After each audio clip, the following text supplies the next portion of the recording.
ভৈরব এবং কুলিয়ারচরবাসী আমরা সম্পূর্ণভাবে প্রস্তুত আমাদের নেতাকে বরণ করে নেওয়ার জন্য। প্রথম পদার্পণ উপলক্ষে সারা ভৈরব কুলিয়ারচরবাসী আনন্দের বন্যা বইছে। জনাব তারেক রহমান আমাদের ভৈরবে আসবে, আমরা তার অপেক্ষায় আছি। আমাদের বিএনপির চেয়ারম্যান জনাব তারেক রহমান ভৈরব আগমন উপলক্ষে ইতিমধ্যেই আমরা সকল প্রস্তুতি সম্পন্ন করেছি। আমাদের জাতীয়তাবাদী দলের প্রত্যেকটা অঙ্গ সংগঠনকে নিয়ে আমরা বিভিন্ন ওয়ার্ড পর্যায়ে, ইউনিয়ন পর্যায়ে ভৈরব এবং কুলিয়ারচরবাসী আমরা সম্পূর্ণভাবে প্রস্তুত আমাদের নেতাকে বরণ করে নেওয়ার জন্য। প্রথম জনসভা সিলেটে করার পরের সমাবেশ হচ্ছে ভৈরব স্টেডিয়ামে হবে। আমরা হিসেবে সৌভাগ্যবান।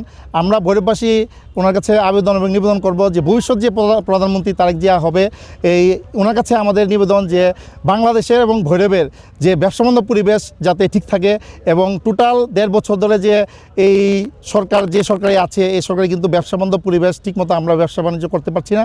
সেই হিসাবে আমরা অনুরোধ করব তারেক জিয়ার কাছে যে বাংলাদেশের ব্যবসার পরিবেশ যাতে ঠিক থাকে। বাংলাদেশ জাতীয়তাবাদী দলের চেয়ারম্যান দেশে প্রত্যাবর্তনের পর নির্বাচনী সফরের প্রথম দিনে আমাদের সারা বাংলাদেশের মতো ভৈরব একটি উপজেলা শহরে প্রথম পদার্পণ উপলক্ষে সারা ভৈরব কুলিয়ারচরবাসী আনন্দের বন্যা বইছে।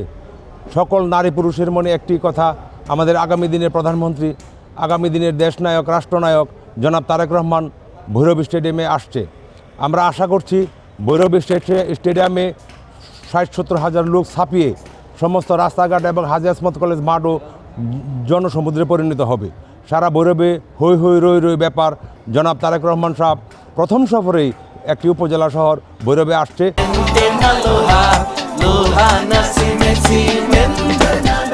এই জনসভা আমরা সাধারণ মানুষ খুবই আনন্দিত, আমরা উৎফুল্ল যে উনি আসবে। বিগত 17 বছর পর উনি বাংলাদেশের মাটিতে এসেছে।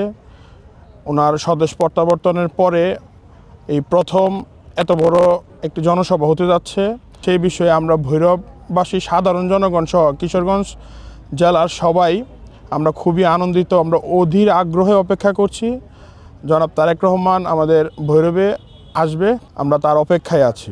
আপনারা সকলে অবগত আছেন, আগামী 22শে জানুয়ারি বিএনপির চেয়ারম্যান জনাব তারেক রহমান সাহেব নির্বাচনী প্রচার কাজ আনুষ্ঠানিকভাবে সিলেট থেকে শুরু করবেন। সেই ধারাবাহিকতায় সারাদিন ব্যাপী উনি পথসভা জনসভা করতে করতে ভৈরবে আসবেন ইনশাল্লাহ বিকেল 5টার দিকে আমরা আশা করছি। এই ব্যাপারে আমাদের ইতিমধ্যে ভৈরব উপজেলা পৌর বিএনপি এবং অঙ্গ সহযোগী সংগঠন এবং জেলা বিএনপি সমন্বয় করে আমরা আমাদের প্রস্তুতি এগিয়ে নিয়ে যাচ্ছি। সারা উপজেলাব্যাপী ভৈরব কুলিয়ারচর সহ সমস্ত কিশোরগঞ্জের জেলা বিএনপির মিটিং সহ আমাদের অঙ্গ সহযোগী সংগঠন, আমাদের 21টা থানা বিএনপির নেতাকর্মীরা যারা আছেন, বিএনপি এবং অঙ্গ সহযোগী সংগঠন সবাই যার যার উপজেলায় কর্মী সভা করছেন, মত বিনিময় করছেন। ইউনিয়ন ওয়ার্ডে ব্যাপকভাবে প্রচার কাজ শুরু হয়েছে, প্রচারণা চলছে। পাশাপাশি আমাদের আপনারা জানেন কিশোরগঞ্জ জেলা 6টি নির্বাচনী এলাকা, 6টি নির্বাচনী এলাকায় বিএনপির প্রার্থী যারা আছেন প্রত্যেকটা প্রার্থী তার স্ব নির্বাচনী এলাকায় এই জনসভাকে একটি জনসমুদ্রে রূপান্তরিত করার জন্য সমন্বিতভাবে আমরা কাজ চালিয়ে যাচ্ছি। ইতিমধ্যেই কেন্দ্রীয় যে সিএসএফ আমাদের চেয়ারম্যানের নিরাপত্তা টিম, সেই সিএসএফের কর্মকর্তারা এসে ভিজিট করে গেছেন। কেন্দ্রীয় নেতৃবৃন্দ সার্বক্ষণিকভাবে আমাদের প্রধান নির্বাচন পরিচালনা কমিটি কেন্দ্রীয় যে আছেন জনাব আহ্বায়ক জনাব নজরুল ইসলাম খান সাহেব এবং আমাদের সদস্য সচিব জনাব রিজভী আহমেদ সিনিয়র যুগ্ম মহাসচিব, উনিও খোঁজখবর রাখছেন সার্বক্ষণিকভাবে।